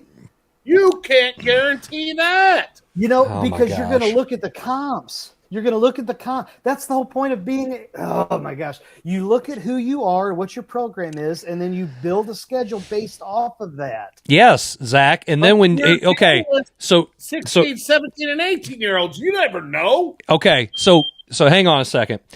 Again, this is my frustration. You sound like my father. Why don't you just pick this team up? And it's not, Zach, it's not like playing college football 27. I can't just go schedule the East Division, FBS schools, FCS schools. If a smaller school wants to play us, it's usually because they're pretty good. And then they can say, hey, we're playing Fox. They're class 6. Let's go beat the class 6 school. And if we're playing a bad one, they don't want to play us because then it's like, well, you're gonna beat us. So so that's why I was asking you. The outcome that you're saying is you're going to lose the game. So if you're going to lose the game, do you want to lose to a school that's your size or bigger, which we're class 6, so we're going to lose, or you say, oh, it'd be more competitive. Man, at the end of the day, that is still an L. So if I lose to a school that's smaller than me, who maybe is good or maybe not, it doesn't matter because if it's a small school, we're getting frowned upon by losing to a small school. I'll use this for an example. When I was coaching at St. Pius and we picked up Fox, we beat Fox. That was a big win for us because we are class 3. Fox was class 6. So it was like, hey, we beat the big school. Fox wasn't that great, but we beat them. And it was a tough game for us. And I'm going to use your logic against you. If you play Fox and beat Fox, who's bad, and you beat South Iron in a class 1, who's great, who are you going to? What's going to be a feather in your cap? You're going to say, I beat South Iron. So you're saying that state-ranked class 1 team.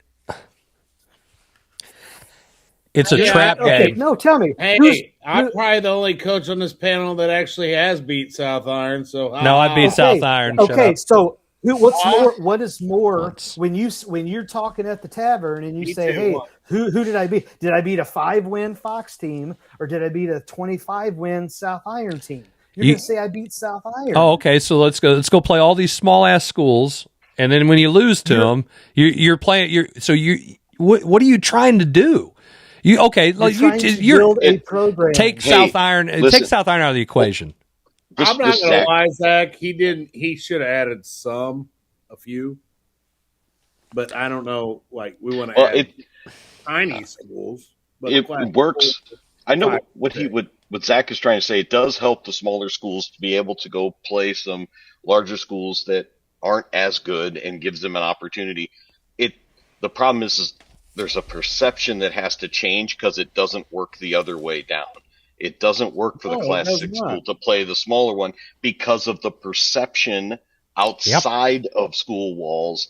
That has to change before that idea works. I'll give you a perfect example.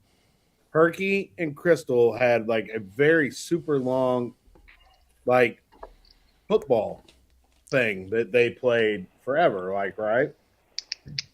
It now is not feasible. It's just not a good thing for Herky to play us anymore. Because if they kill us, they should kill us, right? But if they were to lose to us by some chance or some, whatever, maybe we would kick their butt. We might. I don't know. But if we did, that would look really bad. They're class 3. We're class 1. You know what I'm saying? So it's a lose, especially in football because there's points and all that for standings at the end. So in football, it's really all right. So hang on. So hang on, Zach. Hang on. Before you do this, because I just read the comments. So Corey Brownsberger, who's the assistant coach at Jackson. Jackson, yeah. Yep. And we go to the seed meeting, and Jackson's got 2 losses, both of them to Sykeston at the time we did the meeting. So they're 20-something and 2, and Cardinal Ritter is, 13 and 9. All they did was talk about Jackson's schedule and how they didn't play nobody. Played all these small schools. Oh, and they played some schools that were good, but they didn't play. Oh, you can throw South Iron in there. South Iron's not going to play you unless they want to play you, unless there's a reason they get to, like, benefit from it. When they'll go challenge CBC when they're one of the best teams in the state. All the rest of them are outliers, okay? To have the ability to set your schedule means you've got a good group coming for like 3 years, the way that is.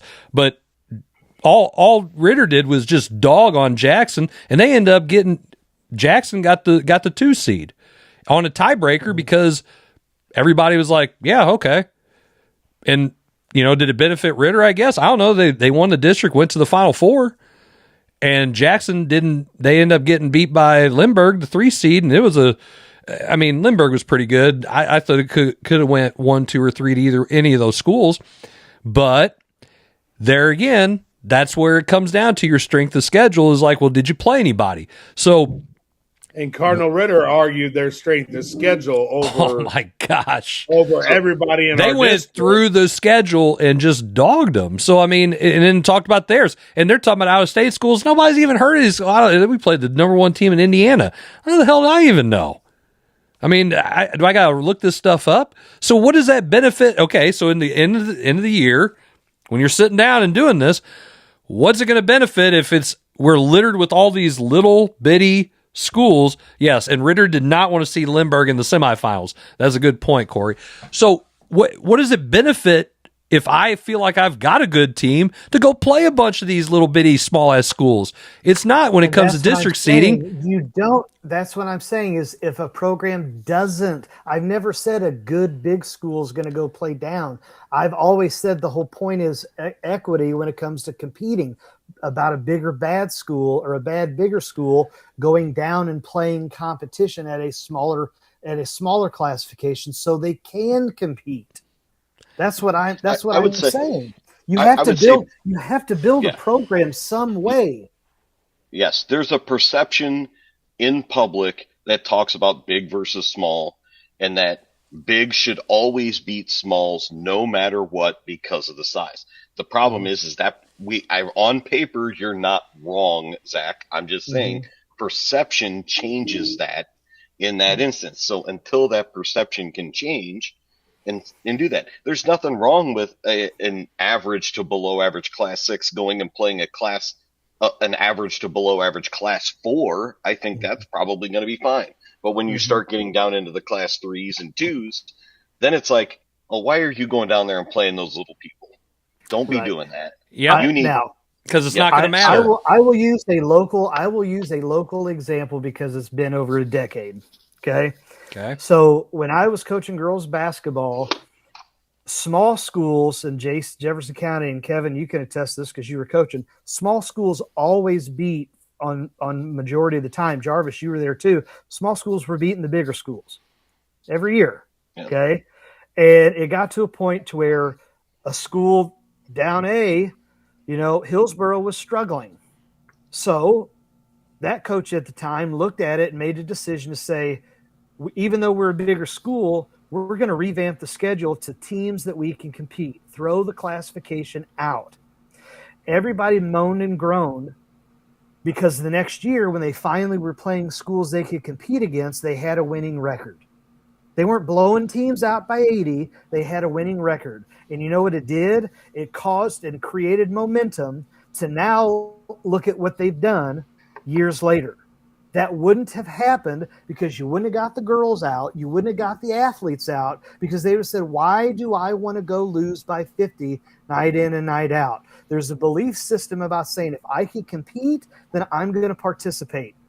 And as a coach, if you're in a public school, you can't control your roster because you're not picking. Again, you guys say it, it's only what's in the district. So as a coach, you can only control your schedule. Oh, and and okay. Bad situation, you build the program from that ground up. Okay, so you can have a mixture of games, but you are setting a trap for yourself, especially when you are playing high stakes. Either you're going to win or you're going to get fired. Okay, I mean it's just the way it is. So if that program that's building, your boss, your AD is looking at it and saying, Zach, you're not. Zach, just go ahead and tell that story to some of these guys who got hired and fired by a bunch of rebuilding programs or said, hey, it's going to be really close to you get your vote. You might want to consider updating your resume. I've had that happen. So what are you trying to tell me? I've had teams that it's like, you're supposed to beat them. You're supposed to beat that school. You're bigger than them. Or you've gotten them to the point where you've done what you said. You've built all those and you're starting to win, and then all of a sudden admin says you're not winning enough. They can your butt because they need a new voice. Then someone steps in after your 4 or 5 years of getting your butt kicked, and then you're starting to see, I won 8 games this year, I won 10 this year. Oh, I won 11 this year. This next year I'm going to be, I might be in the 15 or 20 wins. Oh, wait, admin said, sorry, you didn't win fast enough. Can me, not say me, this hasn't happened to me, but I've seen this happen. Right. Guy steps in, takes over. Here, you've done all the work, and now he steps in, 20 wins. Yep, that happens too. So if I got to look at it from my standpoint, Zach, I also have to look out for me because nobody else is going to do that. So I can't set because I can't set a trap for myself and say I'm going to go play this small school. I've got to be pretty damn confident. Number one, I can get them on the schedule, and number two, I can beat them. And if I'm in that really bad rebuilding program, I'm very careful about picking up small schools. Because again, small schools, because now if you're looking from the top down like I am now, because I'm up here, it's class 6, okay, this is what I'm thinking. But if I'm at the bottom, I'm like, well, that's a big school. I don't really want to play them. I don't know why they want to play us. Again, no benefit. And if we have this stupid point system that they're going to use district seating on, again, why would I do it? Okay, you can have competitive games in your schedule, and you don't have to go and try to pick up class 1 or 2 schools when you're a class 5 or 6. Sorry. Yeah, in the court of public opinion, I think. Hey guys, let Kevin talk. That's why Zach, what you're saying, I think, has some validity to it in what you're trying to say. But what I'm saying, though, is and I can't say this enough, in the court of public opinion, being a large school coach and going 10 and 15 against other large schools probably holds more water than going 15 and 10 against a bunch of smaller schools. Yes. Because of that. And that's only because of the court of public opinion. So until that changes, that you didn't go beat up on the smaller schools, whether you're bad or not, you could have 5 wins last year. If all 5 of your wins are against class 2 and 3 schools that aren't very good either, that's probably it doesn't look good. That's going to get held against you. Yes, and So- and you can't, and you can say, oh well, the kids will want to come out and play if we're doing that, and I'm building and I can do that. Okay, that's great. Then you have the situation like Jarvis just explained, where I do all this work. Yeah, but the outside opinions, the people who know better, your administration, the people who, I'm not saying all administrators, but some administration knows better. They say, you're not winning fast enough, or you didn't win enough, or whatever. You didn't win like you should have, better. We didn't play Johnny's kid enough. Or hey, wait a minute. Why are you playing all these small schools? We don't need to be playing them. And let's just say a Class 1 South Iron and a Class 1 Crystal City is not the same thing. So if I'm picking up South Iron and they're state ranked, or they have this good group coming through, I could say, yeah, that's like playing a really good Class 3 or 4 school. Okay. And they're state known of being a good program. But if I go and play a Crystal City, or if I go play Northeast Nottoway, I'll throw one random one you probably don't even know of. Nobody knows who that is. Why are you playing them? Or is that a big school? No. Well, okay, that doesn't make any sense. Oh, they played you close, but you won. But I would rather have the games. Look, Fox hasn't won 10 games. They've only done it twice. Did a year before I got there, and that was one of the best teams they had. And then they did it in 2006. So they've only done it 2 times since 2000. Won 10 games, 10 or more games. So, 10 games is kind of like a big step. And it's not going to be where if you win these little piddly, play these little bitty schools, that's not gonna work. Like, oh, you won 10, but won it this year, Chris. Damn. I know, bad coaching. I think there's times. I think there's places in your schedule to put those games, Zach. But I just don't think that you can say, okay, I'm just gonna just load it with a bunch of smaller schools like Class 3. You guys are getting hung up on you are getting hung up on the number of the classification. I'm saying the schools that you can compete with. You said That's small schools. And if you're a Class 6 school that cannot compete against other Class 6 schools, then you have to go find programs that you can compete with. So if that means you've got to drop down and find smaller competition or smaller schools, then that's what you have to do. So I'll list this. Chris, where do you think, and we've talked about it and I've mentioned it, where do you think that lowest let's say it's some other Class 6 school that's, Northwest Johnson County, who won 5 games last year. Not a real school. I made it up, so there's no confusion. How far down, how small down do you think they can go before they start losing public or reputation points by playing smaller schools? Yeah, I was going to say 4 too. 4. Okay, probably, now pause. I would say probably 2 classifications. Yeah, that'd be Class 4. So I That's think, what that's it. You mean to tell me the North Counties and the Festuses and the Farmingtons and all of those schools that were losing to a South Iron team? Stop using South Iron. Stop using them. No. They're a Class 1 school. That's a tournament. Be more than that's a 16-team tournament. But those are games that were played, Chris. You can't sit here. You can't have your cake and eat it too. To use your phrase, it's a damn tournament. No, you have control over your tournament. Yeah, you can get out of it. They're not going to get out of it. Okay, Jarvis, is Herky going to get out of the Christmas tournament? Say no. No, and because and I had an announcer ask me, why are you guys in this tournament? When I was the coach at Herky. And I said, because we're never going to get out of this tournament. It's the best Christmas tournament around. But you're still playing a small school. And my point is that no one complains at the big school level when they lose to a South Iron. They're like, oh, that's a South Iron. Stop using South Iron. Yes.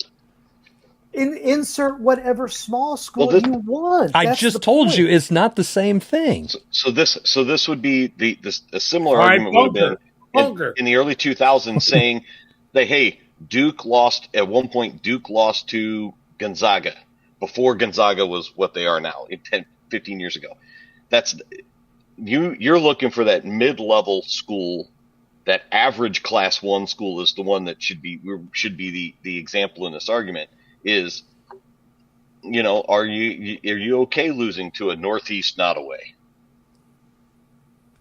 And I think if you are a coach and a program in a school that is realistic about, if you're realistic about where you're at as a sports program. Are you kidding me, Zach? So you're just going to lose to lose? You're just going to lose to lose? It's not the same. How prideful is that? How prideful is that? I'm not going to play a Class 1 school. And whatever school I will play want. I will play a smaller school. Your Class 4 school, whatever. You mean to tell me you're so prideful? Here. Okay, fine. Zach, let's rewind. Chris. He's at Fox. I'm at Fox. All right. Say, hypothetically, that Herky didn't need a new voice, and I was still the coach at Herky. Yeah. All right? Yes. So, but they needed a new voice. But say it wasn't, and I was still the coach. You're still the coach. All right. And I call Chris up. I'm like, hey, dude, I still got okay. And I mean, Herky won 9 games this year. Mm-hmm. But they did have some explosive players. I mean, Duncan, if he goes off, Jackson goes off, LaPlante. Okay. Yes. I call Chris, and I'm like, hey, let's play a game. Sign me up. Okay. You say sign me up. Chris goes, if I go down there and fucking – oh, whoops, sorry. And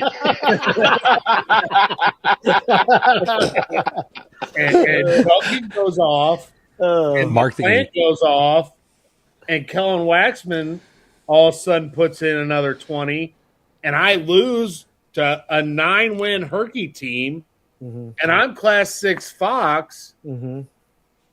That looks bad. Why? I'm a 3-win Fox team. I'm supposed to lose. They had 7 wins, by the way. Okay, 7 wins. Whatever. My point is but us having a competitive loss to, say, Oakville like we did this year is more beneficial than us going down and losing to Herculaneum. And I never said you'd use the word competitive. And then you're using your original team. Play Herky or Troy? I'm going to go play Herky. So Troy was a pickup, Zach, that was supposed to be like that. That was supposed to be a competitive game, given everything that they had coming back.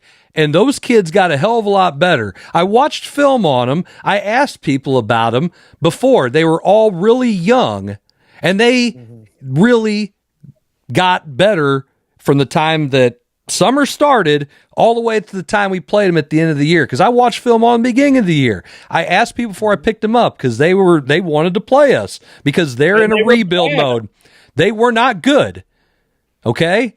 So I pick them up, and they beat the shit, since we already got that out of the way, they beat the shit out of us.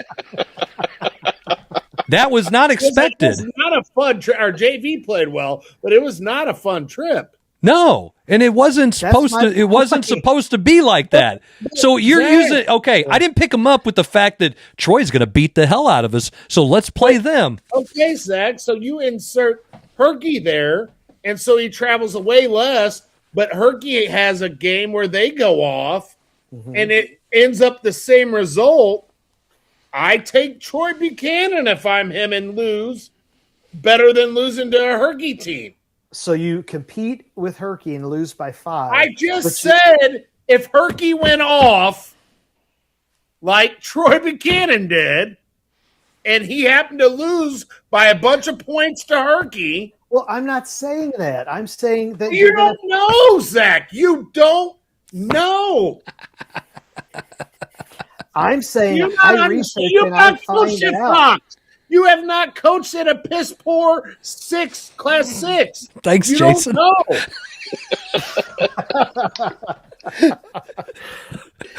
So why did Jason take that job? He thought we were piss poor. I don't know. I'm just saying. You're making me angry because your thick head will not listen. He can't take the chance of going down and losing to a Class 4 school and being embarrassed. He would rather be embarrassed by a Class 6 school. You can't guarantee. We can't guarantee that we're going to be competitive against Class 4 school either. We can't guarantee that. I mean, it's not just the size of the school I look at, guys. I also, like I said, I do look at the competition, and I pulled up Festus's schedule. We may not match up against that Class 4. Like, we may not have someone that can guard a certain kid on there. Like, I mean, it's just, we should have played them a lot better. I will say that we can't have just whooped our butt. There was their senior night, and they just jumped out on us, and like it was just our kids did not show up. No, not at all. So this past 2 falls, I've coached softball teams that won 5 games and 4 games. We just were overmatched. We just didn't have some of the talent in certain areas that we've had in the past. Yes, we've had some talent. You should have played the schools of the deaf and the blind. I don't know that blind people can play softball. I don't know that works that way. If you are the deaf and the blind, why would you not play the deaf and the blind? That's what I'm saying. Well, we weren't deaf and blind, but we just couldn't catch fly balls. So, well, maybe you had some eyesight issues, but go ahead. But so I literally went through some of the MSHSAA stuff, and I looked for as many because I couldn't get anybody locally to play us, even though many wanted to. Why? Got kicked out of the conference, Jason. Oh, I forgot about that. Yeah. I don't know. Thanks. What school headed that? Anyway, go ahead. Let Kevin finish. So I went through and I looked through the entire St. Louis area in the Southeast Missouri area, and I was like, I'll take a Class 4 school that won 3 games last year and try to play them. They looked at me and said, "Sorry, we're not playing. We can't play schools that small. It's not good for us to do that because you got a coach that's trying. I'm not going to say a name, but we've got there are coaches, and it's the same in every sport that while they're trying to build their program, probably have directives, and maybe it was a private thing, and he was being nice and didn't want to play a private school, but." We'd go and play some other Class 3 and some Class 4 schools, and that's fine. So, yes, sometimes it works. They still hammer the crap out of us. But sometimes they just don't want to play. So you can't get them on the schedule all the time because of the perception thing. If Chris could go to a Class 2 school or Class 3 or even a Class 4 school that he could compete with and say he could go to a Potosi if Potosi, generally they're pretty good. I'm just using examples and say, hey, do you want to play? And Potosi would be like, no, thanks. We're good. Left-hander's gone finally. Go ahead and play him now. Gosh, dang, he was good. Anyway, go ahead. But I'm just saying, you could do that all you want. I was like, I won 5 games last year. There's 2 schools that I emailed to say, hey, we'd like to get a game with you. And I haven't heard a pin drop back. Not even the AD responded. And you won 5 and 4 the last 2 years? I won 4 and 5, yes. Okay, well, I reversed the numbers, but yes. Okay. Yes. Wow. So it's not always just, hey, let's go play them. Sometimes it's a 2-way street in the sense that they may not want to play up either because they don't want to do that. Zach is not going to grasp this concept. Well, I understand his concept. I understand what he's saying. I haven't been a head coach for almost for a decade and a half. Oh my gosh! I had to do scheduling myself. Oh, that's the age shot right there. Wow, I am old. That's what I'm trying to say. Like, can't you see the gray in his beard?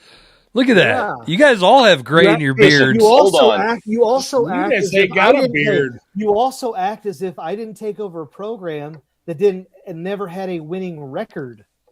All right, dude. Well, listen. Zach's probably had gray in his beard since he was 21. So let's just. Oh man! But man, you like the silver fox. He looked distinguished. I like the salt you got there. All right, I think we've beaten this horse to death. Yeah, I do think it's been a pretty fiery debate here, and I'll be honest with you, I would like to revisit this when the classifications come out for fall sports, and not what I thought he was going to say. I want to add something in right now. Zach has spent like a year trying to get Jason riled up at Chris. Little did he know that one little statement would get Jason riled up at himself. I'm riled up at myself. No, at Zach. Jeez, I know. malarkey. I was just seeing. And on that note, no, I got to pull this up. Did you guys see what? Now that I coach girls basketball, I kind of look up the stats and stuff. But again, what Caitlin Clark did today? no.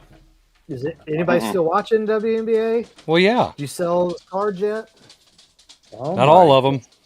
I thought they went on strike. Not yet. Jarvis, you going to talk about this or what? I got the screen on you. I know you put it on the screen. I'm trying to pull up what Oh my gosh, you're the worst. All right, I thought you already Clark had it pulled earns up. Her 10th career 25-point, 10-assist game versus the Sun. No one else in the WNBA has more than 5 of those. She's the 11th best. But she's not. She's the 11th best player. Oh gosh, that place, that WNBA, you can't even get out of your own way, you idiots. I mean, Well, come on. I got a good one, but I ain't gonna say it. So we don't have time to cover it. I would actually like to talk about it probably on our next show. Would be the article that ESPN put out. Sophie Cunningham. There's a lot of interesting stuff coming at. Yeah, a lot of interesting stuff coming out of that. That I kind of thought, okay, that's going to be that's going to be controversial, polarizing, and nothing she said that.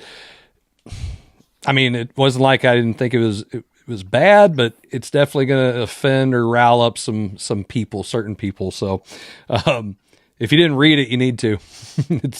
It's really good. It's actually pretty well written, and it's a long article, but it's nice to see some recognition coming to a former Mizzou player and Missourian in general, ZOU. All right, we are gonna say, I think that's enough for tonight. Everybody's a little tired, and they should be. That was some lively debate. But we appreciate everybody tuning in for another episode of the Coach's Box Call Like See It podcast. We will see you guys all again next week. Until then, good night. God bless. Take care, and we'll see you all later.